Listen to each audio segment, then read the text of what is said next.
So good afternoon, everyone. It's wonderful to see so many of you here. If you can be on mute until such time as you have a question to ask. My name is Linda Smith, and I'm the CEO of 50 Plus Skills.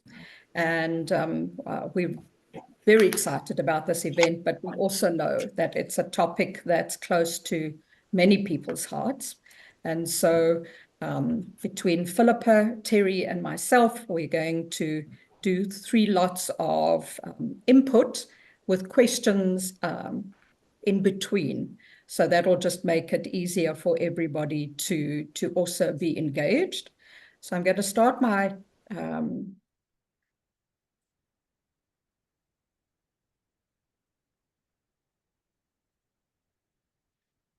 oops, sorry. Right, so we've kind of titled this program, Think Like an Entrepreneur, Not an Employee. And this is a very important part of what we do at 50 Plus Skills. We're looking at living a longer life, and I'm going to talk you through a little bit about why we do this. We are not a recruitment agency, but we do believe that finding ways for people to work for longer and to earn a paycheck, not a paycheck, for as long as you want is a wonderful way to be able to go. And so we're just a little bit of housekeeping as a result of the number of people that are coming onto this call. Please make sure that you're on mute unless you're going to be asking a question. When you do have a question, please use the hand emoji under the reactions. And if you want to click on the reactions, you will see it's on the last line in that reactions button. And what happens is it kicks you right to the front screen with your hand up, which then makes it so much easier with such a big group for us to see you. You're also welcome to add your questions to the chat, and Jane, my partner, will be doing monitoring that for us. The session is recorded, and I will make sure that everybody who registered gets a copy of it. We will put it into YouTube and send it through to you. And this is a 90-minute session ending at 2. So we hope that you will stay with us right till the end. And as I said just now, 50 Plus Skills is not a recruitment agency. I had a number of people contacting me yesterday as a result of this being advertised. And you will understand more as we go through it that we are more a membership economy of individuals in the second half of life who are serving, where they volunteer, learning new skills, and in discovering and navigating how they can earn. So we're more about helping individuals to navigate what that journey looks like. We do from time to time get people asking us to fulfill short-term projects often of highly skilled people in this network. And so we do that, but it's not a day-to-day process for us to do that. So this is a slide I use in most presentations, and because we're a high number of people, I thought I would just add it in. It comes from a thought leader that I've been following on Twitter for many years, Heather McGowan. And in fact, this slide was done before she even before COVID. So what basically, if you're looking at the slide, the bottom half of the slide is more the 20th century paradigm of the first 25 years of your life was education. Then you work, family, marriage, and retire at around 60 or 65, and then live a shortest retirement life. And you will see that the red line in the bottom is almost straight compared to what it looks like in the top one. And basically, that relative rate of change comes as a result of technology, the internet, the world changing. So as I said, this was done before COVID. This will look even more so. What needs to change as a result of this emerging fast-paced rate of change is that lifelong learning becomes something that we do throughout our lives. Working, if we're going to live to 80, 90, and 100, and we may not have saved enough, we possibly do need to earn for longer to be able to make sure that we're able to sustain ourselves. And so these are the things that we talk about. And then it's really important, even if you are in that last 60 to 100 stage of life, that you have purpose and that you really engage in being purposeful and active, because that becomes really important for your own health and mental health. This is the second slide I wanted to just spotlight, is that with longevity comes an extra season of life, this blue section, which we like to call the gift season, or an extra season. And so that's the part we focus mostly on, is how do we help individuals rethink the world that they're in compared to their parents and grandparents, and what does that look like for them? At 50 Plus Skills, we look at this journey from 50 to 100 across a number of pathways. And between 50 and 100, you could have 5 chapters that look very different. But also there are different pathways that you should be engaging in to make sure that you have a fruitful long life, and they're not all the same. The chapters are not the same. So there are 7 pathways: finance, lifelong learning, purpose, caregiving, work, relationships, and health. And about every 6 weeks, we do a conversation like this. And today, the focus is on the work green journey. So my title of my talk is Working Longer is a Great Insurance Policy for this Season of Life. And I'm going to share with you why this is the case. For my own personal life, it is the journey I am on. And I became aware of the fact that I wasn't going to have enough money around the age of 52. I've been divorced at 40, been in 3 or 4 different employments and entrepreneurial journeys. And so sitting down with my financial advisor at that point, who was Kim Potgieter from Chartered Wealth, she said to me, you need to look at yourself in the mirror, because the question she asked me is, what is your money story? And I said to her, my mantra is, I have to keep working till the day I die, because I know I don't have enough. And so she said to me, you have to lift your head and look at yourself in the mirror and understand what that looks like. Because only once you know what that looks like, are you able to build an action plan for yourself about what that might look like. And so for me, looking up at the mirror was money. But for you, it may be confidence, learning a new skill, or even looking at life through an old thinking or an old paradigm. I don't believe sending out our CV in this season of life is the way that opens up the best doors for us. And I will explain a little bit more about that as we go through. So I asked my financial advisor to create 3 slides as a scenario for me to explain what I mean. So in this specific example, this person has just over 3.3 million rand that they have saved across maybe the investments and retirement annuities and whatever other unit trusts or whatever they may have. And assuming that they're going to increase by CPI plus 4%, that this person's monthly expenses were 21,000 and will go up by CPI every year, and that they're not going to put any more money into this account, but need to just make a decision as to whether they start drawing down at 60, 65, or 70.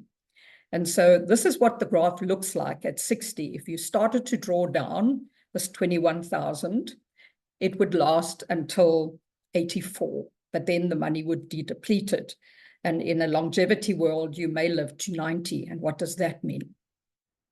So that's the picture for 60. Okay, now this I knew was going to happen at some point.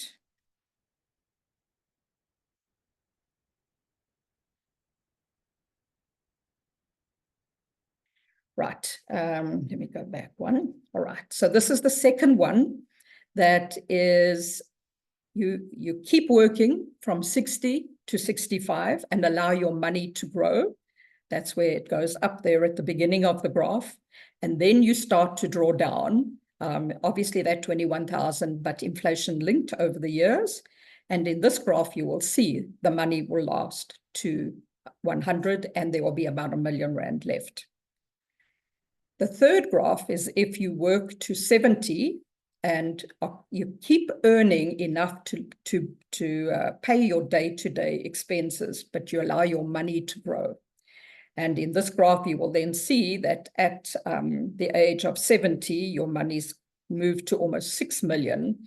And then you start to draw down, but because it's so much more, your money continues to grow, which obviously makes you feel much more comfortable, because if there are major medical expenses or you're wanting to increase how much you draw down, you absolutely can do that.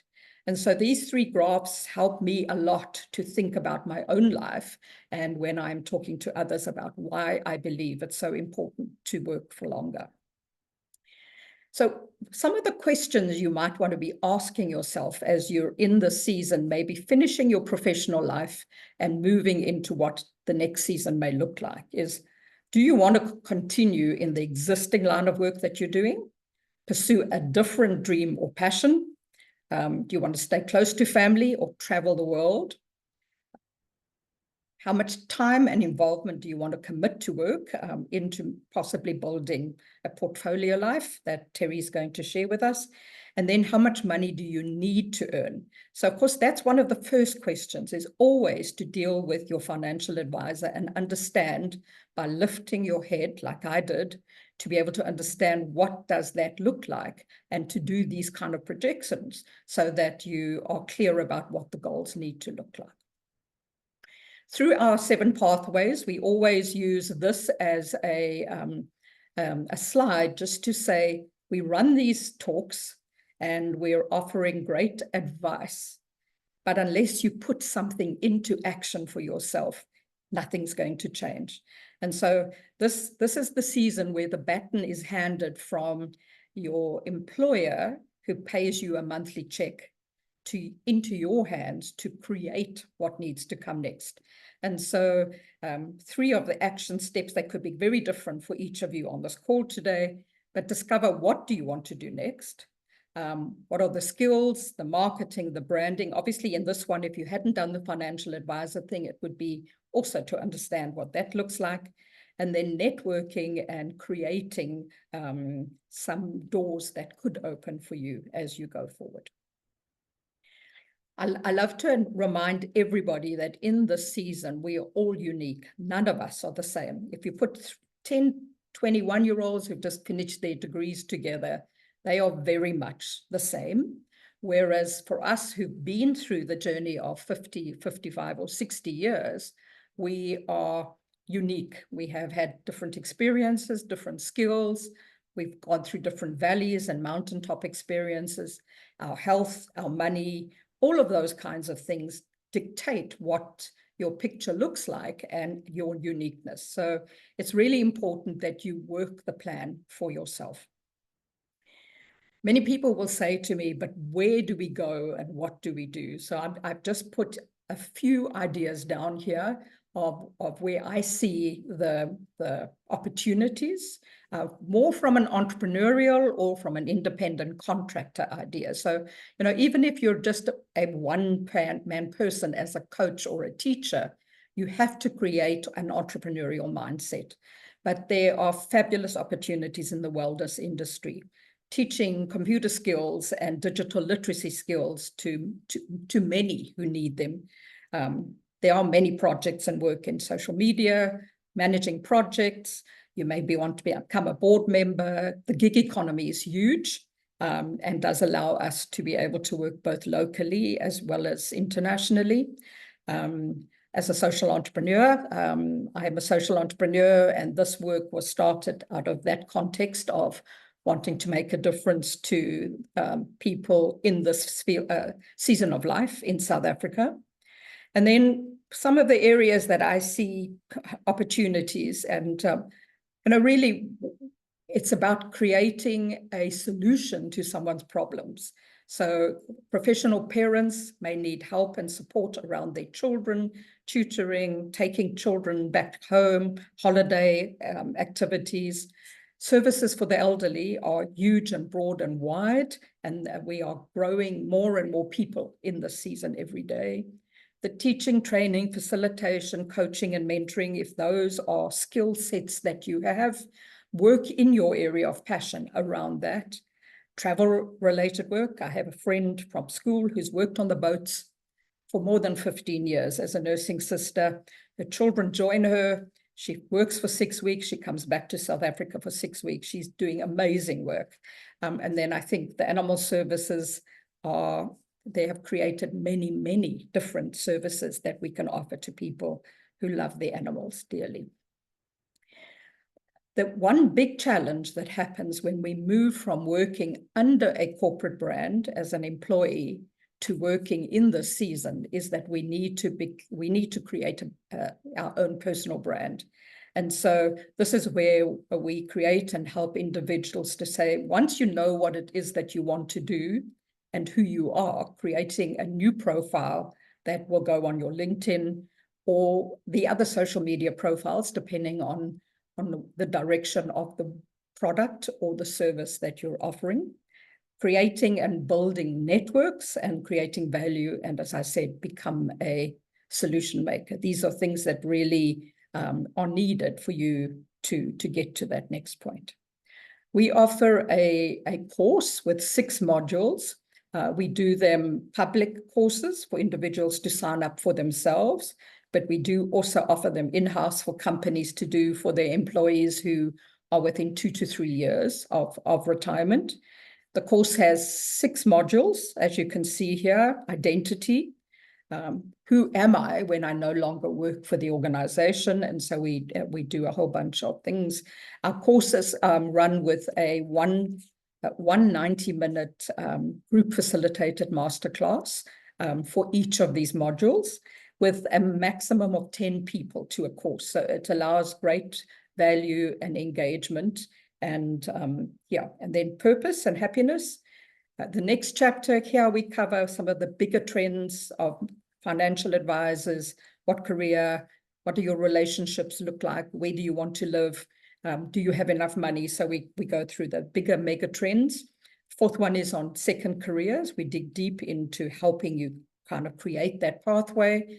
Then the marketing, communication, and building your own brand. And then the 6th module is on legacy of what are you leaving behind in the workplace, as well as legacy around your will and your finances and your family, and then legacy in community. So as I said, we run these, we normally only run 2 public courses a year. The first group I've just finished module 4, but we're about to start the 2nd public group next week. There are 3 places left in that course. So please send me a message after this session. But just let me know if that's something you're interested in, because if there is enough need, we will start another course. So this is just our website. Please feel free to visit and engage with us via our contact page and just look around. And we would love you to join our community. Thank you. Right. As I said before, we're going to do some questions now, and then go on to Philippa next. So, Jane, are there any questions in the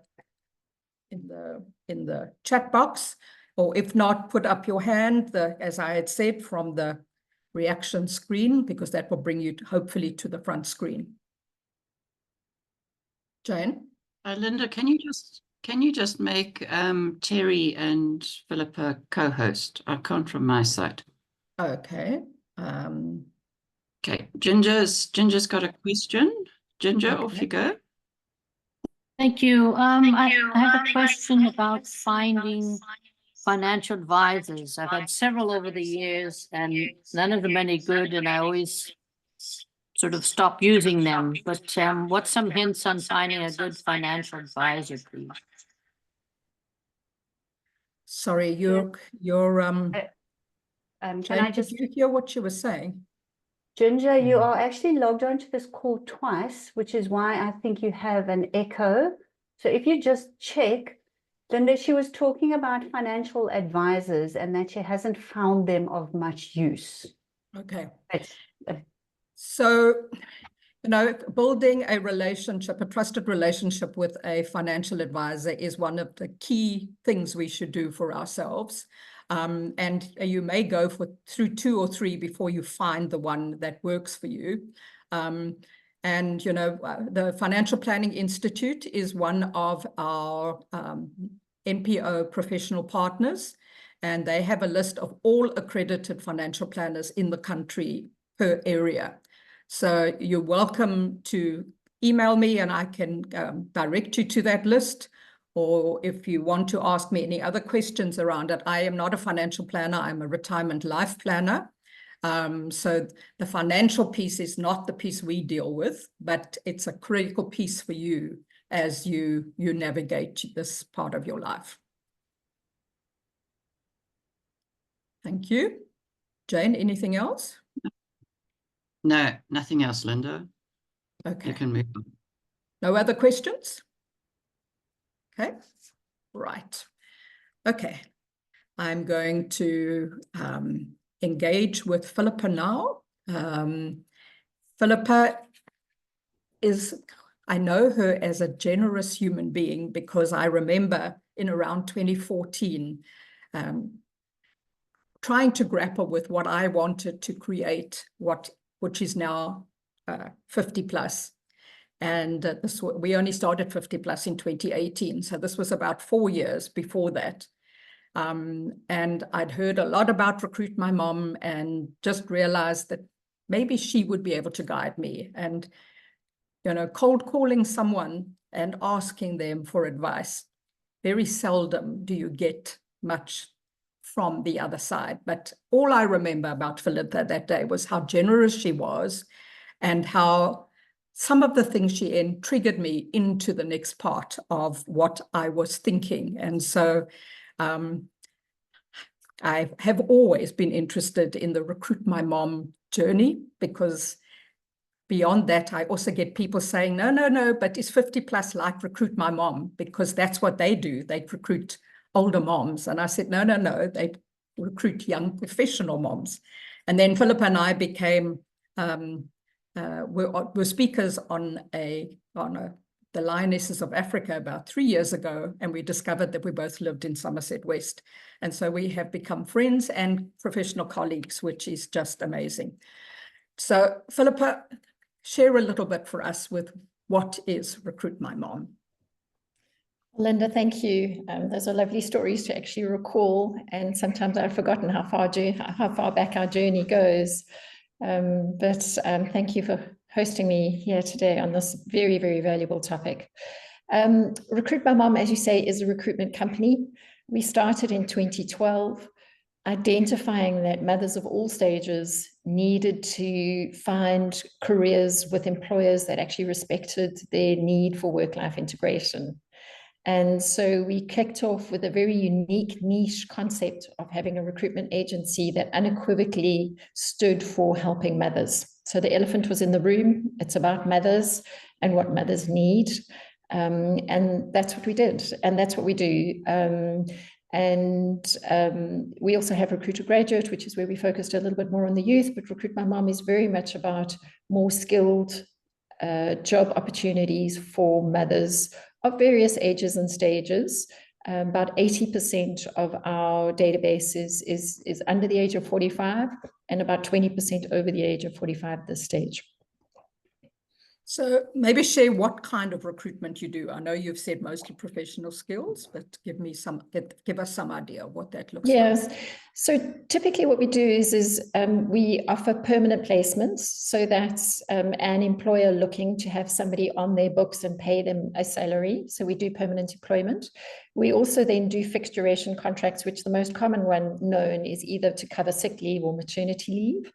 And then a lesser known one that we do, which is growing and has been growing, particularly post-COVID, is all of the independent contracting skills, which I know you and I are going to discuss a little bit more. So we'll leave it there for now.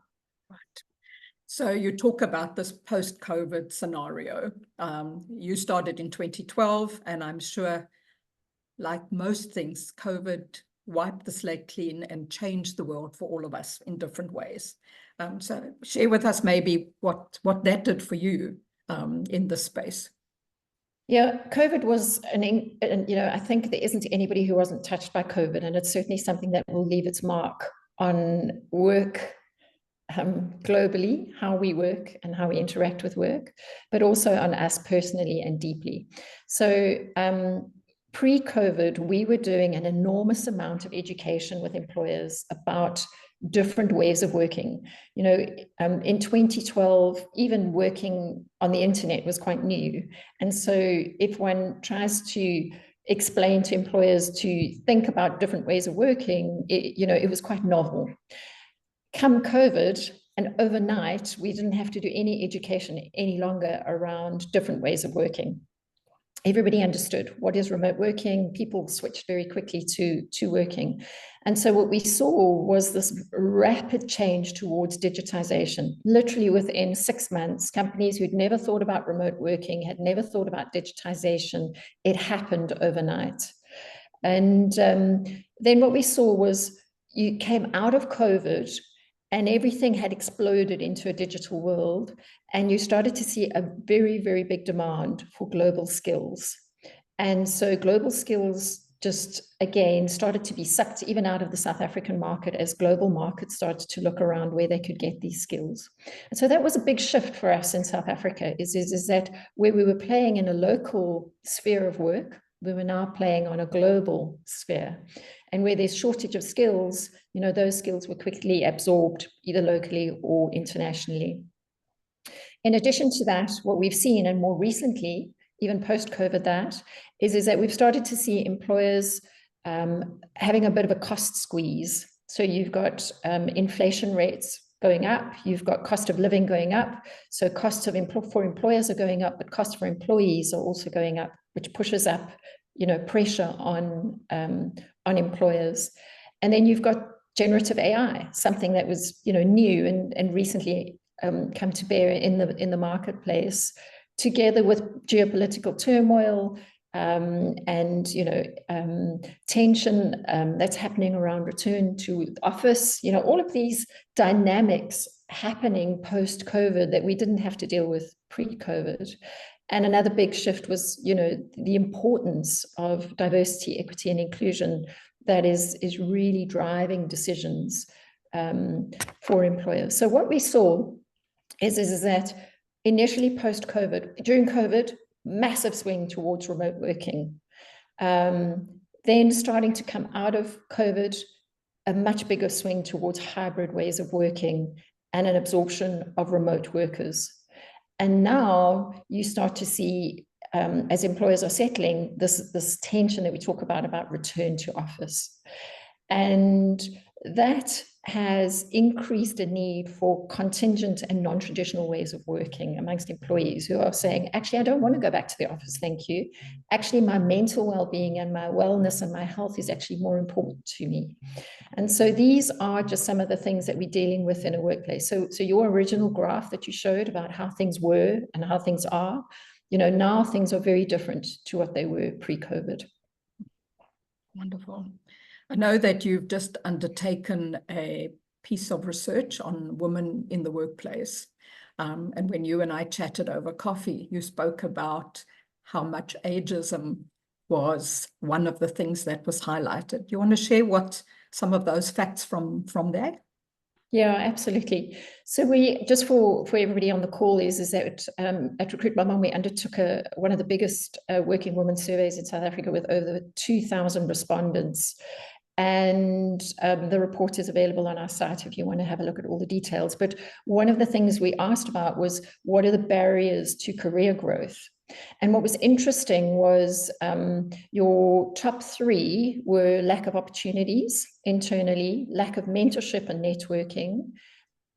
Pay discrimination was number 3, but age bias was number 4, which actually was over and above inflexible work policies, race discrimination, which was interesting for a country like ours with a history of ours, and gender bias. So age bias actually came much higher than any of the others. And what we see, Linda, is that age bias doesn't actually just affect older people. So what was interesting is in the survey, we saw that even our 18 to 24 age group said that age bias was a barrier to entry. So they're perceiving that they're too young, and so age bias is a problem. But as you look at the age groups, as you go up, as you break down the categories, your 2 older age groups, 45 to 54 and then 55 to 64 plus, is you have this real hockey stick in terms of age bias really kicking in at the 45 plus age groups where people are perceiving age bias. And it's not actually just a perception. We've seen from Recruit My Mom in the demand over the years that, particularly again post-COVID, with this rise of rapid digitization, that employers are seeking younger skills. And it's largely being driven by digitization. I think that I don't have any concrete evidence of it, but when we engage with employers on scale, they're looking for people who have been brought up in this digital age and have a nuance for digitization and the rapid change that's happening in digitization that the older generations are perceived not to have, real or not. Yeah, that's a real challenge. But, you know, we do live in a world, and I'm sure Terry is going to talk to that as well just now, about how we need to unlearn and relearn and reskill ourselves. But perceptions are also absolutely evident. So let's talk a little bit about this independent contractor entrepreneurial role, because that may be the route that older individuals over 50 can start to look at, because that allows them to be in charge of their own destiny, other than being terrified of constantly being waiting to be let go. Yeah, absolutely. And I do want to, before we kick into the independent contracting side, I want to just bring a little bit of hope to people on this call, in that we are seeing organizations introducing returnships for older generations, because of the importance of mentoring. So there's a whole lot of skills that the younger generations don't have that the older generations do have. And so this upward mentoring and downward mentoring is becoming quite crucial in companies. So that's really important. And then you're also seeing rotation programs where you're getting people that are being asked to move within companies to get different skills. So it's certainly not all doom and gloom, and we certainly have employers who say to us, please, I'd like somebody who's over the age of 40, whose children are out of home and or older, that can assist me. But let's just talk about independent contracting. So what is an independent contractor, first of all? An independent contractor is somebody who isn't employed by an employer on a consistent monthly salary. So they are, according to the Department of Labor, they're not an employee. What they are is they're exactly what it says, is they're independent, and they're contracting to somebody by offering them a skill set. It's something that is growing exponentially again, because both locally and internationally, companies are recognizing that they can reduce their costs by hiring skill sets. And it's a phenomenon that's starting to hit the recruitment industry, which is that people aren't necessarily hiring on degrees in education anymore. They're hiring on skill sets. So when you're going for a job, and one example I can cite is digital marketing. Digital marketing, when I studied digital marketing way back when, was one kind of idea and one job. It then became digital marketing or traditional marketing, 2 jobs. And now what you're finding is that it's split into multiple silos of SEO or social media or pay-per-click, or, you know, so those things are starting to silo into skills. And that's the advantage of being an independent contractor is you can hone in on a particular skill that multiple people around the world will want and will want to hire you for a gig. And a gig is just a project. And those gigs can last short periods of time or long periods of time, but it enables you to tap into an enormous, just a platform of people who may be looking for those skills. Yeah, so what are some of the main areas where you're seeing people asking for an independent? What kind of roles? Yeah, for us as Recruit My Mum, we have an enormous amount of local and largely international people asking us for virtual personal assistants and virtual assistants. So anybody who's got professional PA skills or administrative skills, that's sought after. But then in addition to that, and I really do sound like a stuck record on this call today, which is these digital skills, these digital marketing skills, or the ability to create a WordPress website or to be able to design. So there are digital skills. And so if you're a person who is 50 plus and you have gained all these digital skills, there's an enormous market for you. But there's also HR advice that people are seeking. There are just social media management, the ability to write well. You cannot believe how many people cannot write well. And I think that that's something that does suit an older generation. And I include myself in the older generation because I'm also there. These are skills that people are looking for. Cloud-based accounting and bookkeeping, highly sought after. And then any of your development type skills as well. But any of your creative skills are there to be sought after. There's a myriad of skills that people do look for in the independent contracting space. And what advice would you give to someone who's maybe listening as to how would they start this process to become an independent contractor? So the very first thing that I would do is to identify your skill. So where before we were, I am a, fill in the blank, it's now I have these skills. And to just literally take a pen and paper and jot down, these are my skills. This is what I can bring to a market. And then to create a CV that talks to skill sets rather than experience with various companies. And I think that in being able to showcase what you have to offer, you can then put yourselves out there to be able to be, attracting work. Developing a strong LinkedIn profile, and I know Terry's going to talk to personal branding, but that is a great way to showcase your skills, is if you've got a LinkedIn profile. And then connecting with platforms, like Recruit My Mum, we have independent contracting. There are many other international big sites that do independent contracting. LinkedIn is a favorite for people to find people who do independent contracting. And then just very practically is to ensure that you can work remotely. Do you have the right connectivity, the right load shedding contingency plans?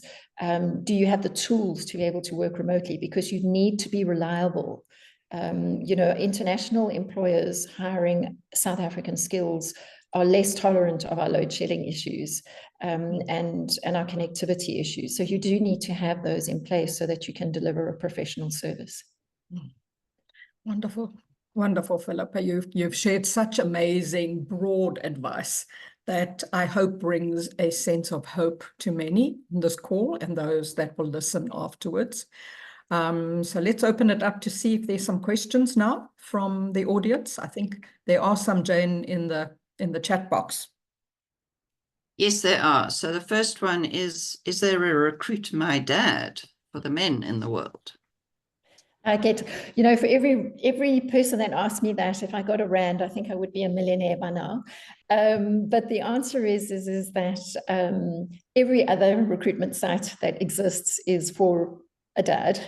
And we really wanted to position ourselves around mothers that were looking for that, specific work-life integration. So no, there isn't a specific Recruit My Dad, but I can tell you there are hundreds and hundreds of other recruitment sites that will facilitate It's an opportunity that. for someone. Yeah, there you go. Yeah. Marlene has received advice to remove her dates from her CV, especially her education dates, which will then point to her age. Would you recommend that people remove dates from their CV? I think initially it can help. At the end of the day, you invariably have to go for an interview. And if somebody has a genuine age bias, you know, they may at that stage, you know, have wasted your time. I think it's personal preference. I think that your skills will still speak louder than your age. And so if you can really demonstrate your skill sets, I think that does stand for a lot on it. So it is personal preference though. And the last one is, Annalita wanted to know if they could contact you directly, Philippa, for guidance. You're welcome to connect with me via LinkedIn. My LinkedIn is philippa.geard. I often do get messages via LinkedIn, and I'm very happy to answer and assist people, you know, that way. And if I can't help you, I'll definitely direct you towards one of my team who can assist. So yes, with pleasure. Right, wonderful. Right. Michelle, you have a question. Yes, I do. Hi, Philippa.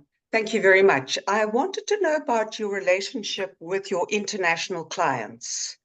I found that international clients are working remotely, but only within the borders of their country.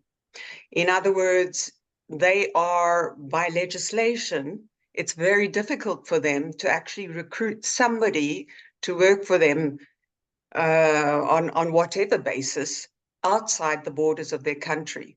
Just it's the same with us, you know, we have to prove that somebody is not equally capable to take a post. What happens in your case? Yeah, that's a really good question, Michelle. And that's the difference between being a permanent employee and an independent contractor. And this is where independent contracting can get around the labor. It's not getting around the labor law. It's within the labor law, but it enables people to work globally. So on my website, there's a blog that clearly explains what an independent contractor is and how you can differentiate what an independent contractor is versus a permanent employee. And they're very specific guidelines as to what constitutes being an independent contractor. For instance, I'm going to pick two very obvious ones. One is that you're not under the direct instruction of that employee, that you have your own tools of trade, and that you can work for multiple employers. And I use the word employers in inverted commas because they're not actually your employers, they're your clients. So you almost need to think of yourself as being a solopreneur who's reaching across borders.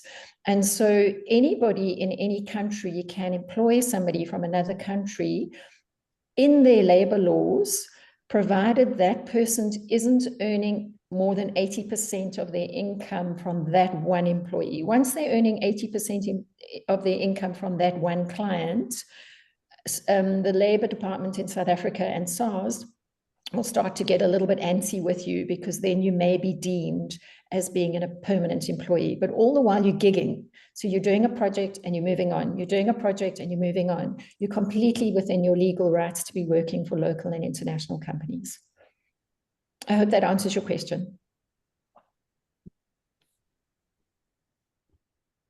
I'm assuming it does. Joyce. Joyce had a question on if you could speak more to developing a CV that is skill set based. And I see she has her hand up, so hopefully that's the question as well.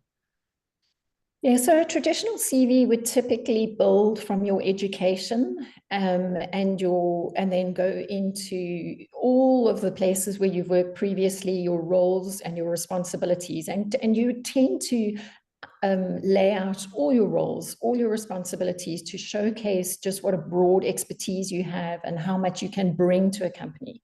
And it's very much about this is what I can contribute to your company. Whereas a skills-based CV is you're honing in on a particular skill that you have and you therefore showcasing it to somebody. So I'm going to take an easy example, which is cloud-based accounting. So you may want to just to kind of list the companies that you will have worked for in previous jobs, but it's not about each individual responsibility and task that you did with that company.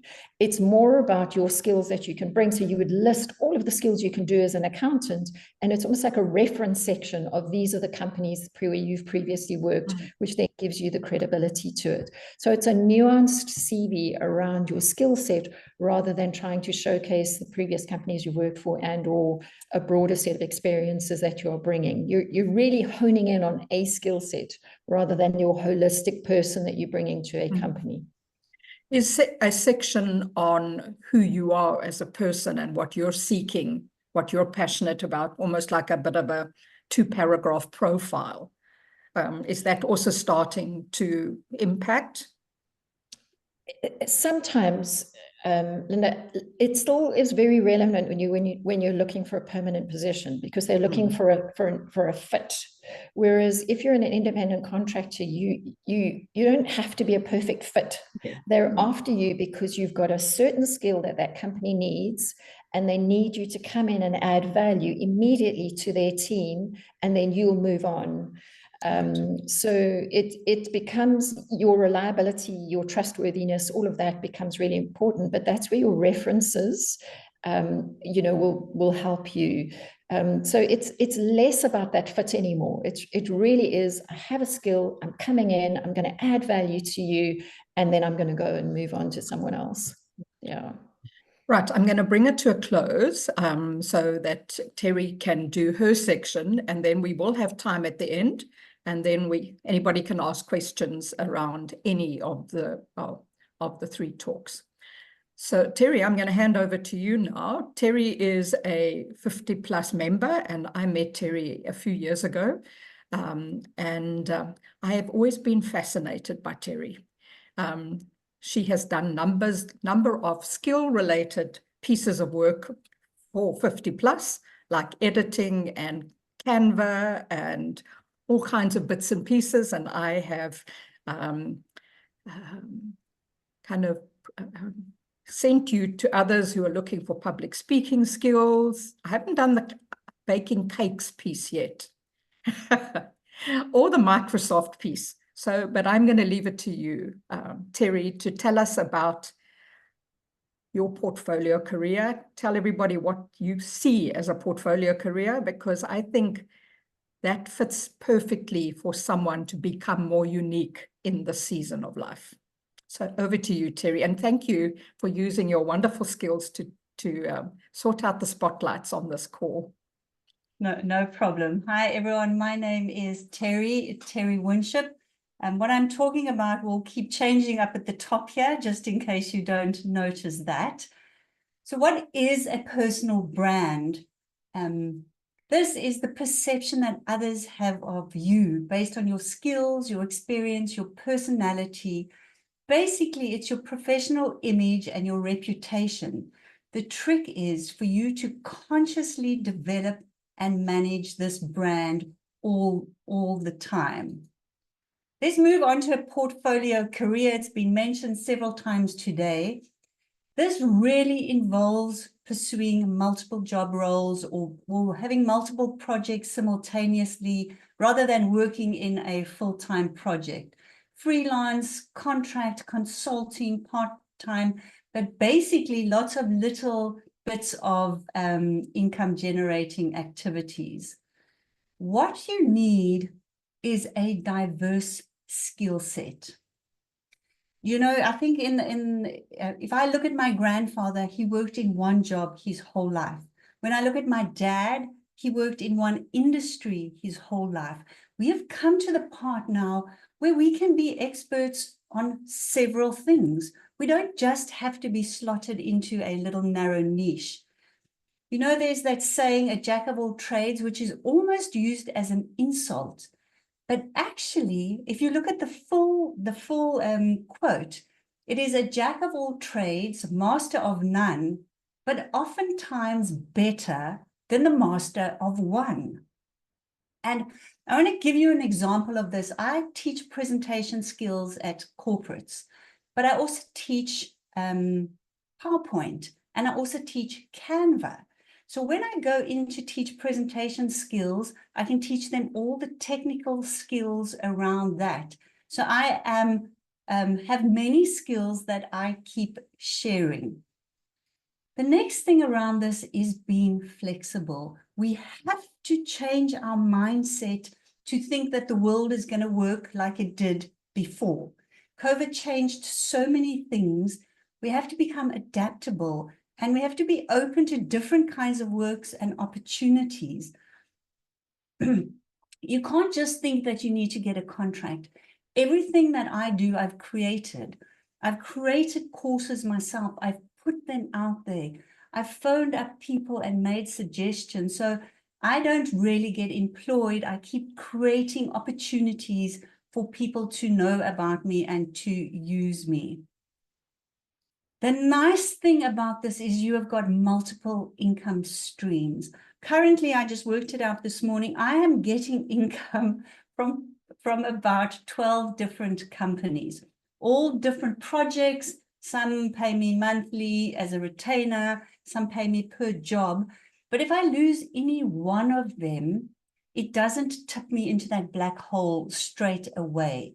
So if you start getting your skills out there, you don't rely on one single job, and that is a really good place to be.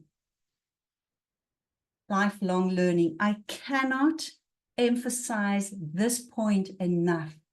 You have to be continuously updating your skills and your knowledge to remain competitive. You also need to actually do some formal training. I learn a lot from the web, but I also went and I actually got my accreditation for Microsoft. I, at the tender age of 50 plus, was writing exams, and now I am a Microsoft certified trainer, and this gives you some kind of credibility.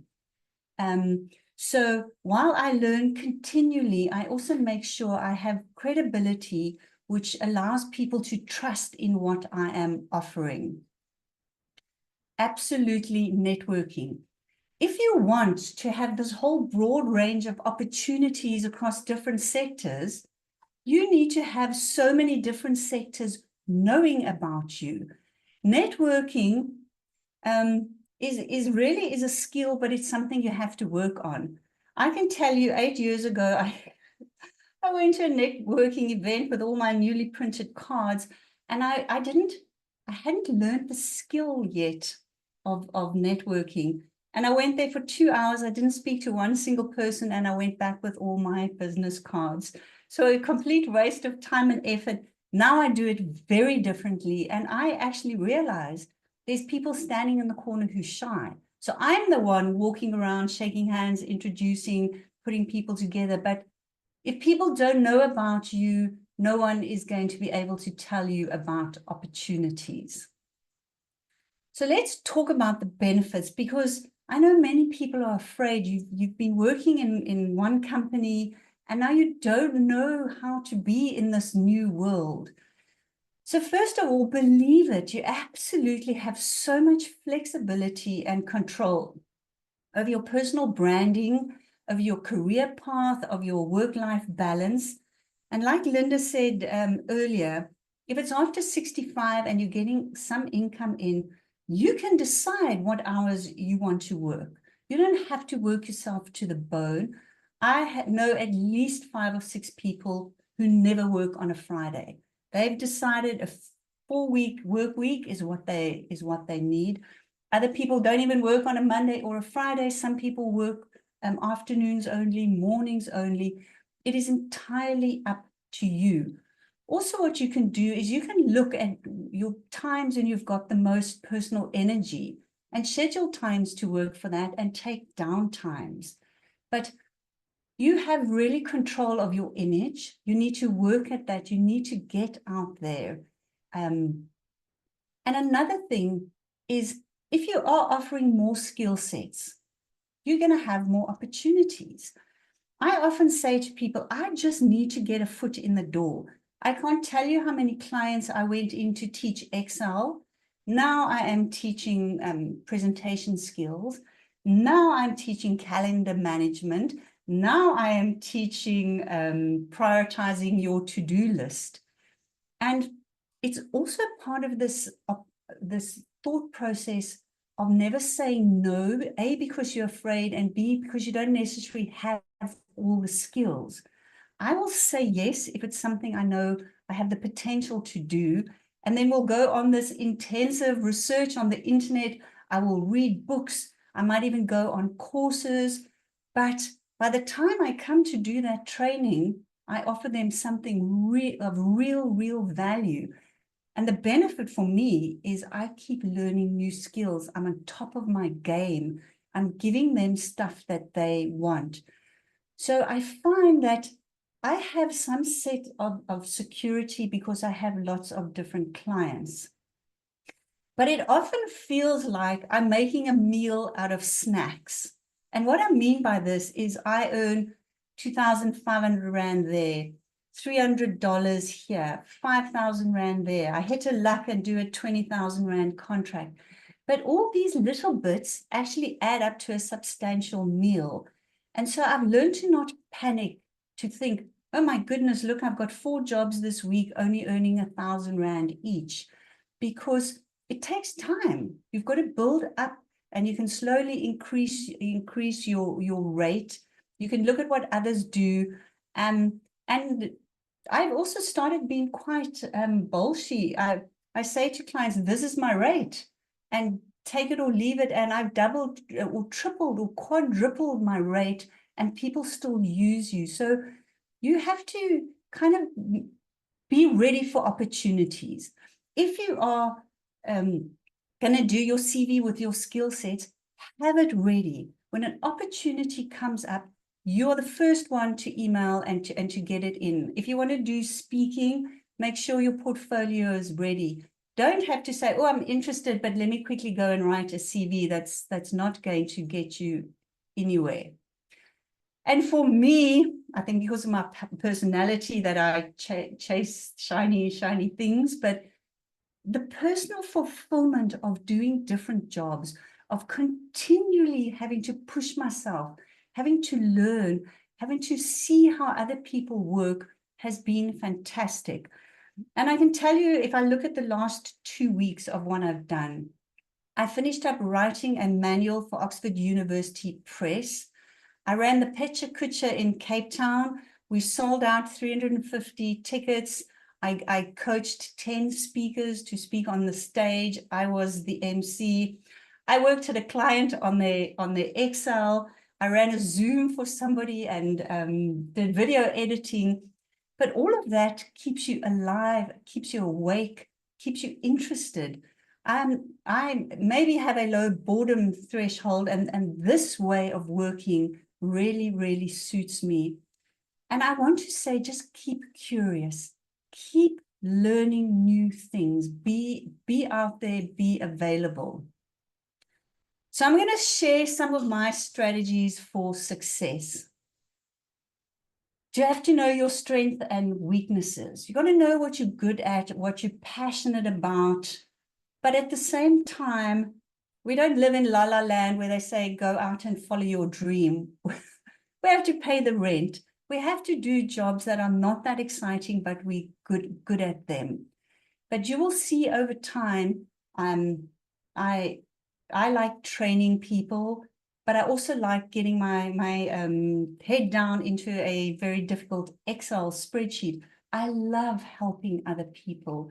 So what you need to do is keep tweaking stuff, putting your hand up for jobs, and afterwards go, okay, I did that, I was okay, I'm never going to follow that up.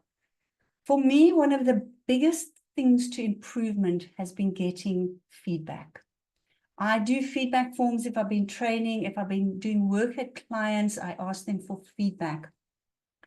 And you know, it's quite hard because we all have this ego that goes, oh my goodness, you know, poor me, they're giving me feedback. Once I've learned to put my ego aside and to actually look at what they're saying and take that and use it to actually improve, it has been a game changer.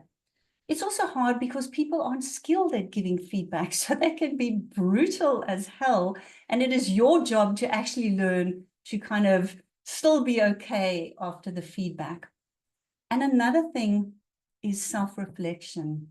After every single client job, take yourself down for 15 minutes. Think about what you actually went well, what didn't go well, what can you improve on. Look at those notes and keep self-reflecting, because you can't just rely on outsiders' point of view. I often have done a training to a client and think, oh my goodness, I need to come and brush up on certain skills. So know your strengths, get feedback. Have a vision. Do you know the research has shown that people who write down their goals, short and long-term goals, and look at them every week are 33% more likely to achieve those goals. I don't have goals like I need to earn so much by this date. I find those all a little bit woo-ha. I've got goals like by the end of this year, I will have 3 more Microsoft certifications. My other goal is I am developing an AI course. My other goal is I'm starting to outline and write a book. I look at those goals every single week on a Monday when I'm planning my week. It keeps it fresh in your head so that you actually have this vision, because if you don't know where you're going, quite frankly, any path will get you there. So focus on what you need to learn, right, as a beginning skill. And then I know Philippa brought this up. You cannot exist in this century, in this world, unless you have a professional online presence. You are basically invisible if no one can see you. Have a website, have a LinkedIn profile, engage on relevant social media. Update your stuff. Make sure it's not old and tired and you catfishing people because it's about what you did 20 years ago. For me personally, LinkedIn has been unbelievable in getting work. My last 5 jobs, all overseas, paying in pounds, euro, and dollars, have come from people finding me on LinkedIn. I get a message, and it is from last week from a company, a college in Canada, saying, hey, I see you do presentation skills, public speaking. Can you teach our IT people to talk? I'm like, oh, goodness, I know these people. They're my people. They're nerds. So I don't say no. I read 3 books. I did so much research. I watched so many TED Talks. And I now have a new course that I'm packaging to actually offer other people. So you have to be found. I ran, and I do it from time to time, a LinkedIn, how to optimize your profile, a 90-minute course, because you have to be found. But LinkedIn is not just about putting your profile out there. How many billion people are on LinkedIn? You need to post, and it's not about selling. I could not sell myself to someone who actually needed me. I share tips, I share tricks, I put people in contact. And you can't just expect people to come to your page. What I also do is for an hour a week, I go and look at other people who have the same skills as me. I don't look at them as competition. I look at them as collaborators. We will work together. There is enough work for everyone. But I go and I read their posts and I post real informative comments. I don't just say nice or well done or a thumbs up. I take this time and effort and energy to write it, to make good replies or bring up good points. So, and I'm talking specifically about LinkedIn, but other platforms, Insta, Facebook, TikTok, etc., is a pretty similar thing. I put it in my diary. Twice a week, I book time that normally 90 minutes at a time for LinkedIn, specifically, to create posts, to comment on other posts. I also do research, like what's trending at the moment on LinkedIn, because that's a great time to go and get in an article. During COVID, when times were really tough, I did 87 interviews asking these people. It was called Meet My Network. The same 3 questions, or was it 5? I can't remember. And they posted it on their networks. So I just got exposure on all sorts of other people's networks. So you have to be online. And you know, it's not always about earning money. I'm talking online today with on Linda's platform, but there are 91 people in the room, perhaps of which 85 have never heard or seen of me. Now you know me. And so it is about getting out there and being visible. I remember when TikTok came out and I thought, oh my goodness, this is a millennial thing. I'm never going to touch it. I can promise you, I learned so much about Excel from TikTok. I follow the right people. I learned so much about cake baking. We'll get to that. You've got to network effectively. Start putting yourself out where the world is not coming to your door. You need to go to events. You need to join professional groups, connect with people, go to virtual, go to in-person networking events, exactly like you are doing here today. Follow up with people. Don't sell yourself. Just meet with them. Keep talking. I email my clients, if I haven't heard from them for a while, just say, hey, these are my new courses. How you doing? And all of a sudden they go, oh yeah, I remember Terry, here's some work for you. So it is actually a lot of work. These things don't just happen. You must plan it, put it in your diary. It honestly, when I started in LinkedIn, it probably took me maybe 13 or 14 months before I had any traction. It takes time, but I kept at it. I was consistent. Similar to having a online presence is showcase your work. How else will people know what you're good at? And I got a lot of advice saying, you know, if you've done something, put it out on LinkedIn. And it just made me feel a little bit cringy. I was like, oh my God, I'm bragging, you know, it's all about me. But I put the bullet and I did it. And I started saying, I've trained this and I've trained that. But more important than that is I keep asking people for testimonials, because that is the social proof. Instead of me saying, oh, I'm fantastic, I get other people to say that, and it really, really does help. Here is a skill which is close to my heart. Imagine you've got this amazing idea, product, skill set, and you're talking about it, and you mumble and you hesitate and you and you are, you never get to the point. People will completely discount you. Public speaking is a learnable skill. Right? If, to my astonishment, I didn't do public speaking. It is like any other, it's like Excel. You can learn how to open and close. You can learn how to structure. You can learn relaxation techniques. But when you speak, you need to be concise, precise, because this public speaking gives you visibility and credibility. And I don't know if you know Warren Buffett. He's a billionaire, and he said, and I'm going to read his quote, the one easy way to become worth 50% more than you are now is to hone your communication skills, both written and verbal. You need to be visible, but visible as a professional. And then finally, absolutely invest in yourself. Upgrade your skills. If you are not using and learning AI now, you are already behind the curve. Yesterday, I saw a statistic that there are about 3,000 new AI products released every single day. And people say, oh, AI is going to take our jobs. I don't think so, but I think what will happen is if you don't have AI skills, people with AI skills are going to take your jobs. We live in an incredible time. There is so much you can learn from the internet. So many universities give free training.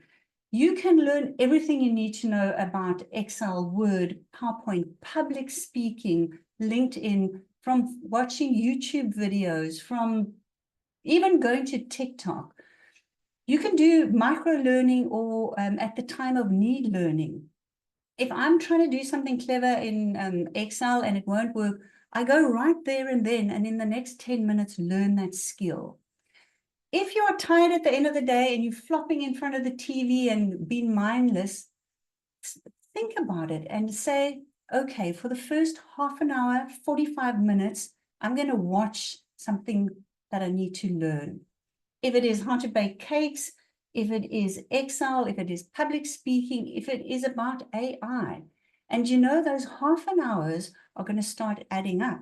At the end of the week, you've done 2.5 hours of learning a new skill. By the end of the month, that's 10 hours more. So while we're tempted to stick to what we know in our safe little thing, we have to be out there. And I can't tell you this, there's never been a better time to learn anything ever in the history of mankind. It's on your phone, it's on your computer, it is on your TV screen.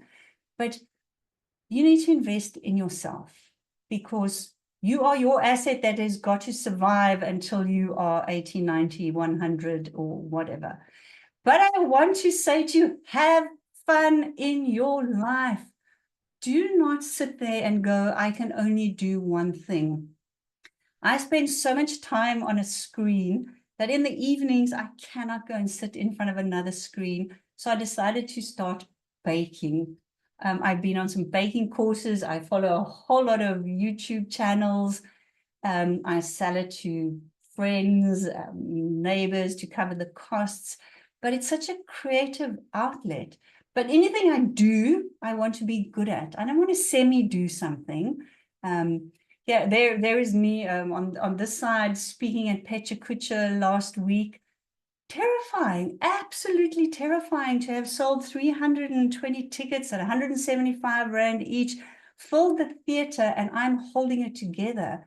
But if you don't do stuff like that, you are going to be stagnant.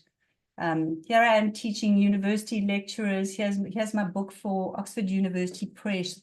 So my 2 takeaway tips are invest in yourself, learn, and learn again, and learn to speak, because that skill can really make you more visible. Thank you, Linda. Well done, Terry. Yeah, I knew that you would finish it off at a level that's just superb and professional and achievable for anyone. I think that's what it is. It's the baby steps of looking up in the mirror and saying, this is what I'm going to do, and the baton is in my hand.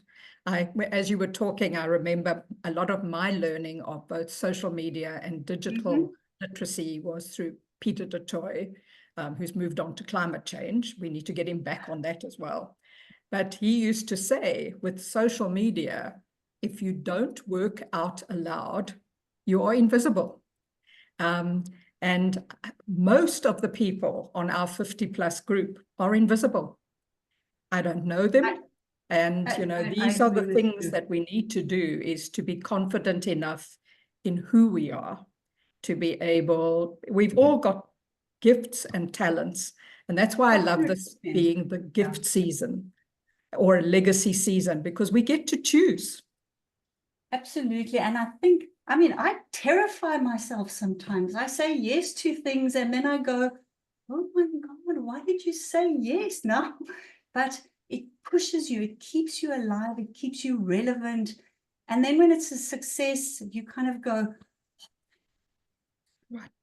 But I'm going to ask you to spotlight Philippa with us, if you can, and then let's see, can you do that? I'll do that.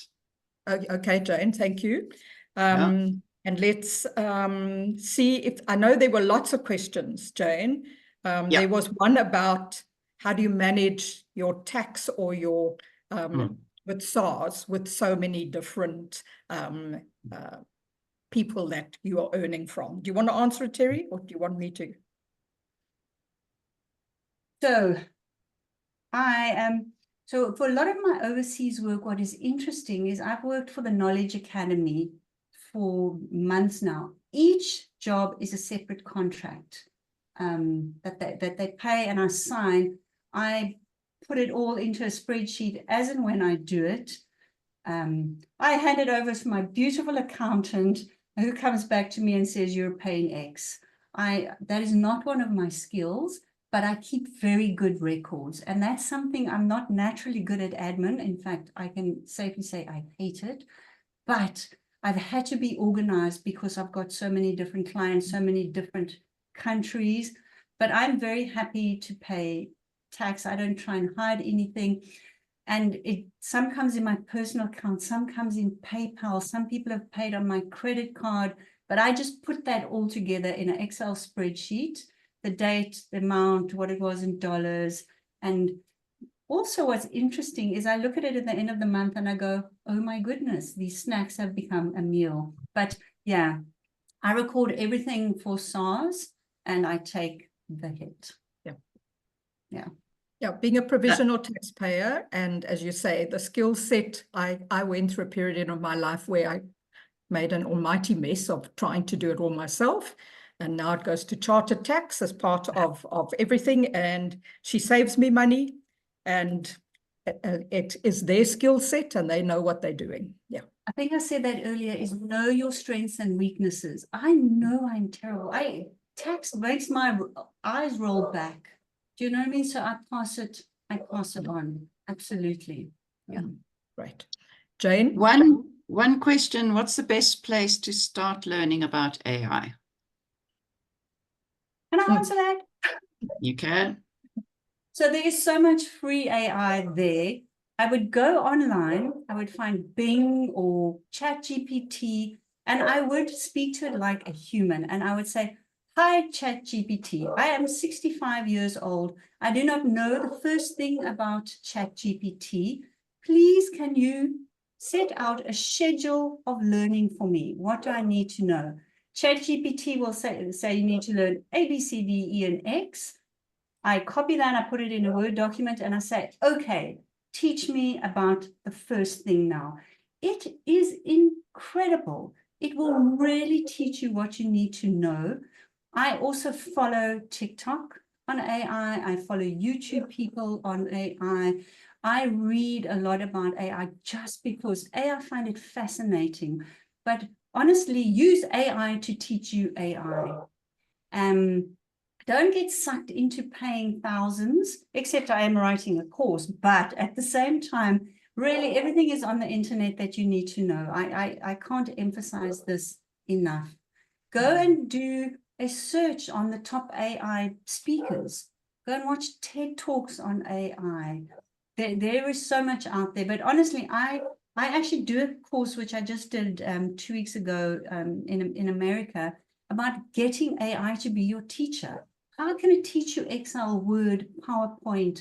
But I use AI for so many baking tips, but ask it to teach you, ask it to structure a course for you, tell it you're a beginner, and ask it how to write a prompt. If I ask something and I don't get the right answer, I say to AI, okay, how could I structure this prompt better to get a better answer? And so I learn, and AI learn from AI. So yeah. Go to a free one. Don't pay. Go to Bing. Go to ChatGPT. They're marvelous, marvelous, marvelous. 50 Plus also has an AI tips that are being done by yes, there one of you our have 50 it. Plus members on the 21st of June. So if you're a member of 50 Plus, Mel, I'm not sure if you're on the call, but hopefully you'll be there, Terry, because we're looking for input all round. Great. Anything else, that's Jane? what I'm. Sorry, can I just say, Linda? That's what I'm saying about. Go to events. You will learn from every event you go to. If you don't have work at the moment, spend 8 hours a day learning stuff. 100%. Look, there are so many free courses. Some of them are rubbish, but hey, you can just leave the seminar quietly, you know. Others you'll learn a lot. Sorry, Linda. No problem. Next question is, What about the challenge when one is overskilled and looking for a smaller role? Philippa, this probably be for you. Yeah, happy to take that. It happens often that people who are overskilled take jobs that are, it's perceived to be a step down, and it's not a bad thing at all. The only thing that I would suggest is that you position your CV or your profile in accordance with what you're looking for. So what happens is that if people put out, I'll give you an example, somebody's an accountant CA, but they're just looking to do bookkeeping. It can actually be a little bit frightening for employers. They're like, no, this person's going to get bored.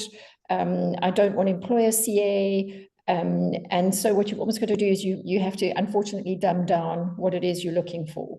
But it's very doable. And a lot of people do it for lifestyle reasons. We have a lot of highly, highly skilled mothers who just say, I can't work at the pace that I'm needed to work at. I really just need to take a slight step back in my career, and they reposition themselves. So that communication that Terry was speaking about, so important, how you communicate what it is you're looking for. Right. And Thanks, I Philippa. want to just comment as well on that, is through the 6-month Next Chapter course, which I will give you details in the email that I send later, because Jane has told me there's a number of you wanting details, is that part of the gift season of your life is choosing what you want to do and what you're passionate about. So we use, in the second module, we'll use the Ikigai about what do you love? What are you good at? What could you get paid for? And what does the world need? And because there are some skills that you're great at, but you don't want to do them anymore. You've done them for 40 years. You're wanting to build this play check life for yourself that includes some leisure and some giving back and some earning. That's why we talk about earning, serving, and learning, is because those things matter. It's not just about working for longer. It's about working in a legacy season for yourself. And be completely generous with skills and with tips that you share. Holding it back and saying, oh, people must pay me. No, share like crazy. Be generous, be kind. Absolutely share what you know, because it comes back in different ways. 100%, the gift of the givers, for sure. And I think just the last question for both Terry and Philippa: how do you get your own personal motivation and personal discipline? Go, Philippa. Oh, well, I Terry, have to look at my bank account. That motivates me a hell of a lot to get out of bed and work. No, I think I'm excited about what I do. I love learning. I am a complete nerd. I love learning. And so it rolls this motivation. I learn, I do a course, I'm then excited, I offer it. So I'm a single mom, I'm 61. Like Linda was saying, I have to work until I'm 70. Unless I want to eat cat food out of a tin, which I don't. But I love my life. I love what I'm doing. I love learning new things. And hey, even if I'm tired, I can still do this from my bed, you know. But Philippa? I would speak to the passion that Terry talks about, which is that something grips your heart, mind, and soul. And for me, it's always been around the upliftment of women and the reminder of the gem and the value that women can bring to society as a whole. And so the more I can give to that, the more I can speak to it, the more I can get others to think about it, the more excited and the more passionate I get. So that doesn't require much discipline, or anything. You just do it because you feel so strongly about it. But there is discipline. There's discipline for me to get up in the morning. My whole team is virtual, to get up in the morning and pitch up at work and do what I need to do in order for the business to be successful and to go ahead. So it's not all passion. there's definite hard work behind it, and there's definite discipline, and just making those hard decisions to just do it, that enables one to succeed. And I mean, think like- that passion that both of you definitely portrayed in your talks today is something that gives us fuel, but it doesn't just, you wave a magic wand and it happens. It's in the work and the learning and the listening. For me, moving from an early childhood world, retrenchment at 50, and having to build what I would want to do with the rest of my life, and then moving to understanding longevity, has been an amazing 17-year journey now. And I'm passionate every time I listen to a podcast, read a new book, you know, and do these kind of talks. It's the individuals who help us to keep passionate. And so each of you have that in your heart, and it's to discover what that is for you, because for each of us, that's different. So thank you, Philippa and Terry and Jane, and to all of you who have stayed on the call for the full 90 minutes. It's not always easy, but I know that these talks have been empowering for you, and thank you for all the comments and the chat. I'm going to read it, and by tomorrow morning, you will have your mail with all the details. And so thank you. I really appreciate all of you, and wrap up warm and have a wonderful afternoon.